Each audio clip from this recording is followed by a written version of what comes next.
Behind me is a twin turbo, straight six, dual clutch transmission, rear wheel drive roadster, and I bet you didn't know it existed. The boss of Shooting Brake, Amir, has just picked up this Z4 sDrive 35 IS, and he asked me to have a go and see what it's like. So before we get into it, I just want to talk you through what this car actually is, because if you're a BMW nerd like me, you'll find this very interesting. So this is a 2015 BMW Z4. It's the sDrive 35 IS. And when you get into it, you'll notice it's got the older iDrive controller. And then the closer you look at this, the more you realize it's actually effectively a last generation platform for its model year. By the time 2015 came around, we had the F82 M4, the F20 1 Series, we had iDrive 4 Evo, I believe, or NBT Evo, whereas this has the older multiplex display. It's got the older style single sliding caliper brakes, and when you pop the bonnet, there's a 3-litre twin turbo N54 underneath there, which at that point was almost 2 generations old. You've also got the 7-speed dual clutch transmission from the E92 335i, and if you're watching this from America, you'll actually know this format of car as the IS format that you guys had on a 335, but we didn't get that over in the UK. So what this effectively is an M Lite, a bit like an M135i, but it's kind of like an M Lite Plus because you get the DCT gearbox as well. But it's a very similar car to drive. You've got the rocker switch with the Sport and Sport Plus modes. You haven't got the halfway off DSC as far as I can see, and there's an open diff. So in terms of BMW architecture, that's about where you stand. You've got 3-litre twin turbo engine, dual clutch transmission, open diff, standard suspension, no M suspension, no wide body, nothing like that. It's basically just a pumped up standard Z4. Let's see how it drives.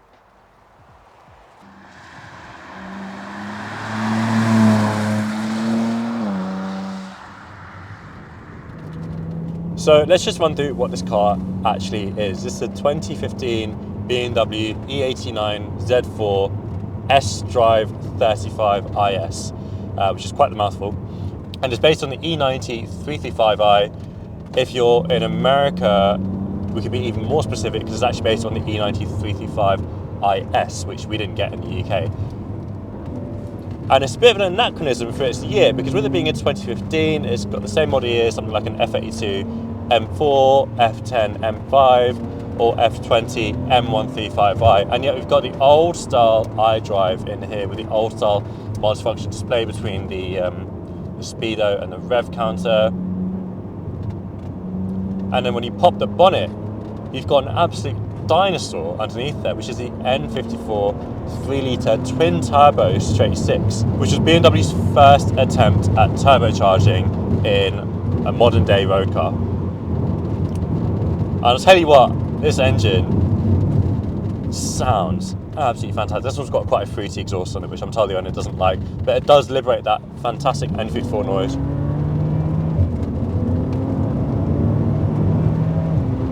It's got that classic BMW straight six howl with just a hint of turbocharged goodness as well. And it's really, really lovely. So let's talk a bit more about this drivetrain because it's really the highlight of this car and it makes it worth buying. So we didn't get the E92 335 IS in the UK. So this is the E89 is the only way you can get this specific format of drivetrain from BMW. The N54 tuned up to about 330 horsepower and a 7-speed dual clutch transmission. And those two things, that engine and gearbox, work in complete harmony with each other. I'm really shocked at how well calibrated it is. It's almost M-car levels of precision in terms of throttle response, the gear change, and just generally the way you're able to interact with the engine. The upshifts are so crisp and you know exactly how it's going to affect the back axle and the balance of the car. And the downshifts give you a lovely blip like that and put you straight into the boost threshold. You get into boost at around 3,500 RPM in this. It starts building up by about 2,500 RPM. It's a very lusty, usable engine. It doesn't feel laggy at all.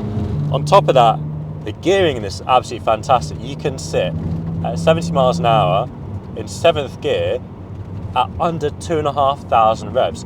And the combination of that with surprisingly good noise, vibration and harshness protection from this folding metal hardtop roof, the only Z car to get that, means that this is a fantastic Grand Tourer. I spent a bit of time on the motorway on the way to our test location and I found this to be a completely relaxing, cosseting powerful, and just lovely, special feeling GT to be in.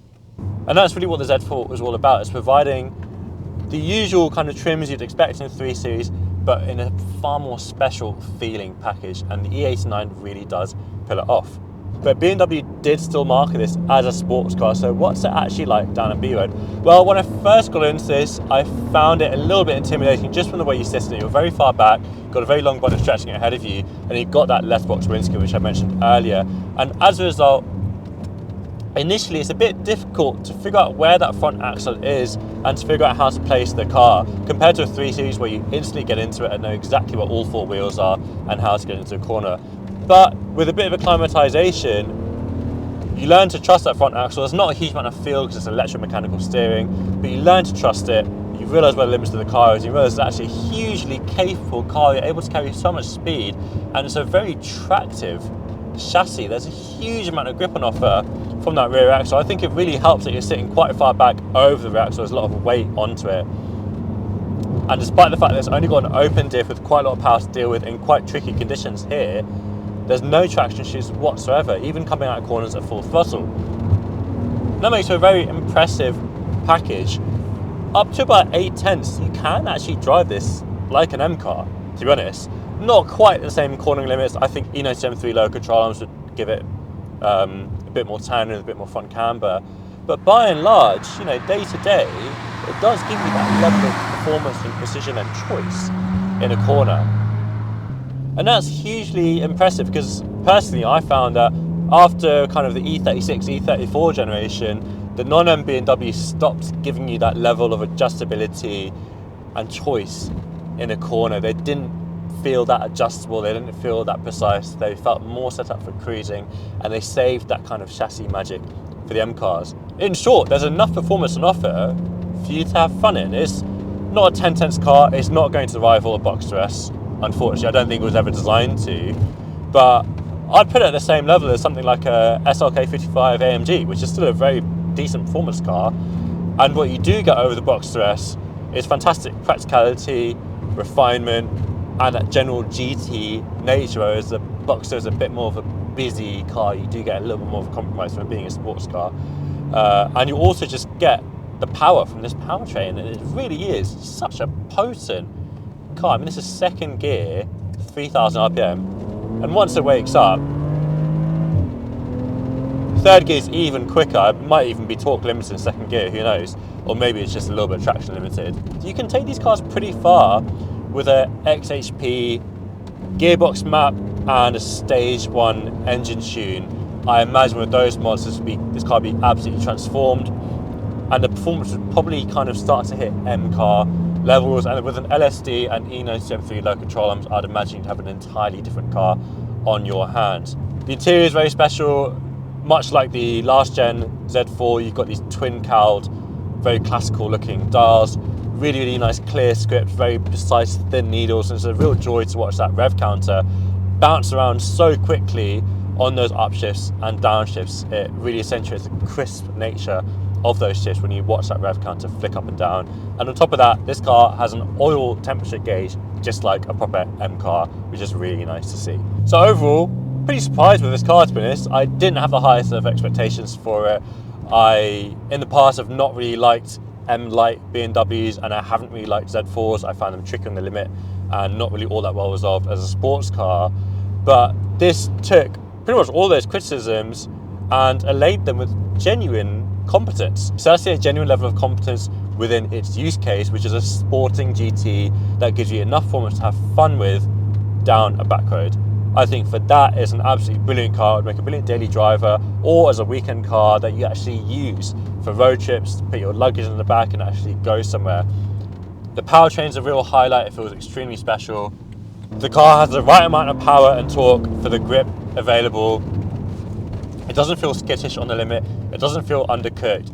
It doesn't feel desperately in need of a limited slip diff. And the damping and chassis composure is generally pretty good. It's a little bit crashy, as you expect from a BMW on big wheels, but it's a very composed car, and I just never thought I'd say that about a Z4. Certainly not a non-M Z4. And the great thing about this car is that it's kind of irreplaceable in the BMW range. If you want what this car offers, which is fantastic GT and sporting capabilities, you want a convertible roof and you want it to feel special, there's nothing else that can offer that. It's the only generation of Z4 to offer the DCT Gearbox, the latest car, the ZF8, and it's far more special than the 3 Series. And it's far more sporting as well. You can't get this drivetrain in 3 Series. You can get the N54 with a DCT, it's very rare, but you can't get it in the IS form, which does add quite a lot. If I had one of these, I'd get a bit of distance pads, but otherwise I'd just leave it alone. Maybe get the XHP map for the gearbox, fine. But other than that, it's a lovely, lovely thing and it feels special, which is quite something for a non-M BMW. So this is Arme, the owner of Shooting Brake's car. It's not for sale, but if you're looking for something similar, check out shootingbrake.com, the auction platform for car enthusiasts. My name's Ghaleb, you're watching Shooting Brake's YouTube channel, and this was the Z4 sDrive 35 IS. Thanks for watching.